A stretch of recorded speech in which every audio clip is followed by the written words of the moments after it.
നമസ്കാരം മലയാളി വാർത്തയിലേക്ക് സ്വാഗതം. ഏവരും ഉറ്റുനോക്കിയ നടിയെ ആക്രമിച്ച കേസിലെ അന്തിമ വിധി വന്നിരിക്കുകയാണ്. ഏവരും ഉറ്റുനോക്കിയത് ദിലീപിന്റെ വിധി എന്താണ് എന്നാണ്. എന്തായാലും ദിലീപിന്റെ വിധി എന്താണെന്ന് നമ്മൾ അറിഞ്ഞിരിക്കുന്നു. ദിലീപിനെ കോടതി വെറുതെ വിട്ടിരിക്കുകയാണ്. കേസിലെ വിചാരണയ്ക്കിടെ 28 സാക്ഷികളോളം കേസിൽ കൂറുമാറിയിരുന്നു. 2017 ഫെബ്രുവരിയിലാണ് കൊച്ചിയിൽ വെച്ച് ഓടിക്കൊണ്ടിരുന്ന വാഹനത്തിൽ നടി ക്രൂരമായി ആക്രമിക്കപ്പെടുന്നത്. എന്തായാലും കേസിൽ നേരത്തെ ജയിലിലായിരുന്ന ദിലീപും പൾസർ സുനിയും അടക്കമുള്ള പ്രതികൾ ജാമ്യത്തിൽ പുറത്തിറങ്ങുകയായിരുന്നു. 2017 ജൂലൈ 10-നാണ് കേസിൽ നടൻ ദിലീപ് പിടിയിലായത്. നമുക്കറിയാം, ഇപ്പോൾ ഈ ഒരു കേസിൽ ദിലീപിനെ വെറുതെ വിട്ടിരിക്കുന്നു. കുറ്റവിമുക്തനാക്കിയിരിക്കുകയാണ്. ഗൂഢാലോചനയ്ക്ക് തെളിവില്ല എന്നതടക്കമുള്ള നിരീക്ഷണങ്ങൾ കോടതിയുടെ ഭാഗത്തു നിന്നും ഉണ്ടായിരിക്കുകയാണ്. നമ്മൾ നോക്കാൻ പോകുന്നത് ദിലീപിന്റെ വക്കീലന്മാരെ കുറിച്ചാണ്. പ്രത്യേകിച്ച് രാമൻ പിള്ളയുടെ രാക്ഷസ ബുദ്ധിയാണ് ദിലീപിന് ഇത്രയും അനുകൂലമായ വിധി വരാൻ കാരണമായത് എന്നത് പകൽ പോലെ സത്യമായ കാര്യമാണ്.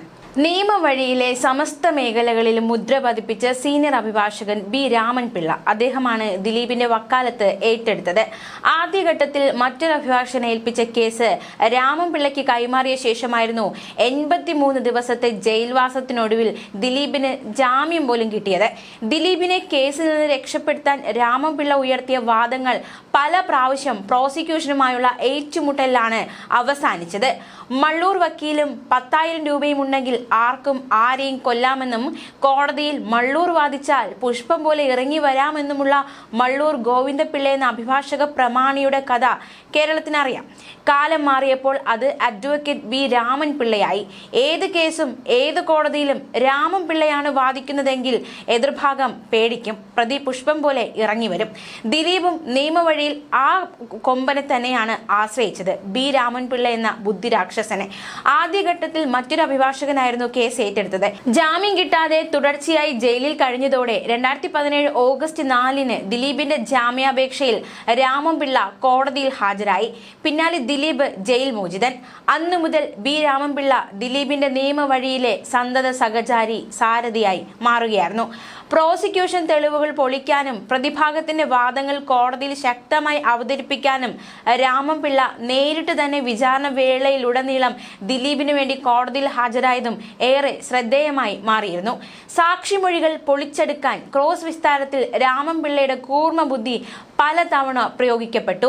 ദിലീപിനായി വിചാരണ കോടതി മുതൽ സുപ്രീം കോടതി ഹർജികളും തടസ്സ ഹർജികളും രാമൻ പിള്ള അസോസിയേറ്റ്സ് നിരവധി തവണ ഫയൽ ചെയ്യുന്ന സാഹചര്യമുണ്ടായി. മാത്രമല്ല, ഇതിനിടയിൽ വലിയ രീതിയിലുള്ള വിമർശനം രാമൻ പിള്ളയ്ക്കെതിരെ ഉയർന്നിരുന്നു. വിചാരണ മനഃപൂർവ്വം നീട്ടിക്കൊണ്ടു പോകാനുള്ള ഇടപെടലുകൾ രാമൻ പിള്ളയുടെ ഭാഗത്തു നിന്നും ഉണ്ടാകുന്നു എന്ന വിമർശനമാണ് പലപ്പോഴും ഉയർന്നത്. ഒടുവിൽ കേസിൽ തെളിവ് നശിപ്പിച്ചെന്ന കുറ്റത്തിന് രാമൻ പിള്ള തന്നെ പ്രതിയാകുമെന്ന തരത്തിലേക്ക് കാര്യങ്ങൾ ഒരു ഘട്ടത്തിൽ എത്തിയതാണ്. ദിലീപ് ഹൈക്കോടതിയിൽ സമർപ്പിച്ച ഫോണുകളിലെ തെളിവുകൾ രാമൻ പിള്ളയും കൂട്ടരും സായ് ശങ്കർ എന്ന IT വിദഗ്ധന്റെ സാന്നിധ്യത്തിൽ നശിപ്പിച്ചു എന്നതടക്കമുള്ള ആരോപണം ക്രൈംബ്രാഞ്ച് ഉന്നയിക്കുകയുണ്ടായി. രാമൻ പിള്ളയെ ചോദ്യം ചെയ്യുമെന്ന് വരെ അഭ്യൂഹങ്ങൾ ആ കാലത്ത് പരന്നിരുന്നു. ബാർ കൗൺസിലിൽ നടി രാമൻ പിള്ളയ്ക്കെതിരെ പരാതി നൽകുന്ന സാഹചര്യത്തിലേക്ക് അത്തരത്തിൽ ഈ ഒരു അതിജീവിത രാമൻ പിള്ളയ്ക്കെതിരെ നടപടി സ്വീകരിക്കുന്ന തരത്തിലുള്ള നീക്കങ്ങൾ വരെ ഉണ്ടായി. അഭിഭാഷകരിൽ ഒരു വിഭാഗം രാമൻ പിള്ളയെ പിന്തുണച്ച് രംഗത്ത് വന്നു. ആ സമയത്ത് കടമ്പകൾ, വെല്ലുവിളികൾ, അങ്ങനെ ഒരുപാട് നിറഞ്ഞ കേസിൽ, അതായത് ഒരുപാട് നമുക്കറിയാം എത്ര വർഷമാണ് എടുത്തത് ഈ ഒരു കേസിന്റെ വാദം, അതുപോലെ പ്രതിവാദം, അന്വേഷണം, തെളിവെടുപ്പൊക്കെ എത്ര വർഷങ്ങൾ എടുത്തു. ഇപ്പോൾ എത്ര വർഷത്തിനൊടുവിലാണ് വിധി വരുന്നതെന്ന് നമുക്കറിയാവുന്നതാണ്. ഇതിനിടയിൽ ഒരുപാട് മുഹൂർത്തങ്ങൾ അല്ലെങ്കിൽ ഒരുപാട് കടമ്പകൾ കടന്നിട്ടുണ്ട്. എന്തായാലും കേസിൽ ഇപ്പോൾ വിധി വരുമ്പോൾ രാമൻ പിള്ളയുടെ അഭിഭാഷക ജീവിതത്തിലെ മറ്റൊരു നാഴികക്കല്ലായി മാറിയിരിക്കുകയാണ് ഇത് എന്നതിൽ സംശയമില്ല. ദിലീപിനായിട്ട് രാമൻ പിള്ള നേരിട്ടെത്തിയത് പലപ്പോഴും ഏറെ ശ്രദ്ധേയമായതാണ്. പ്രോസിക്യൂഷൻ തെളിവുകൾ പൊളിക്കുക, പ്രതിഭാഗത്തിന്റെ വാദങ്ങൾ കോടതിയിൽ ശക്തമായി അവതരിപ്പിക്കുക, രാമൻ പിള്ള നേരിട്ട് തന്നെ വിചാരണ വേളയിലുടനീളം ദിലീപിന് വേണ്ടി കോടതിയിൽ ഹാജരായി ഈ ലക്ഷ്യങ്ങളോടെ. ആ ലക്ഷ്യങ്ങളൊക്കെ ഇപ്പോൾ വിജയത്തിലെത്തിയിരിക്കുന്നു എന്ന് തന്നെയാണ് പറയുവാൻ സാധിക്കുന്നത് വിധി വന്നതോടെ.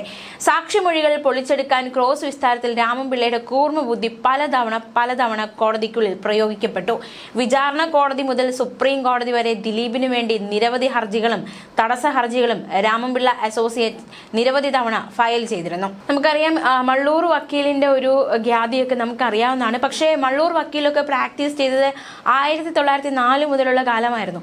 അന്ന് കേരളത്തിൽ നല്ല ക്രിമിനൽ അഭിഭാഷകർ പോലും കുറവായിരുന്നു.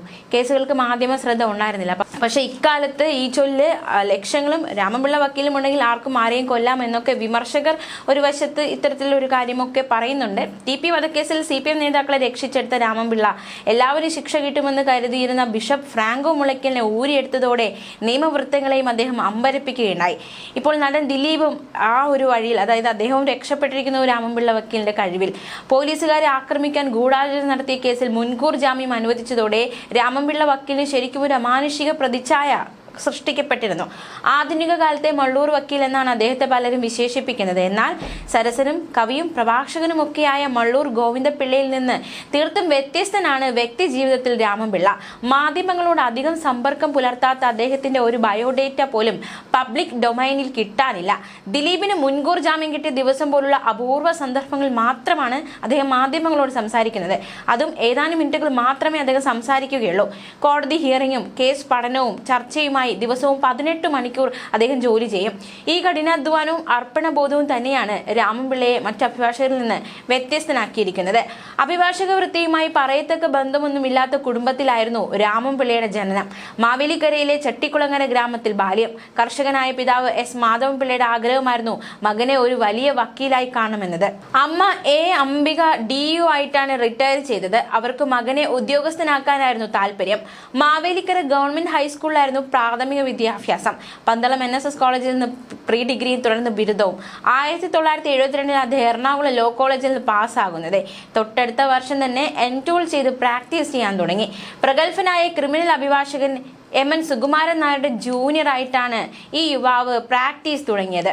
എറണാകുളം മുല്ലശ്ശേരി കനാൽ റോഡിലെ ചെറിയൊരു ഓഫീസിലായിരുന്നു തുടക്കം.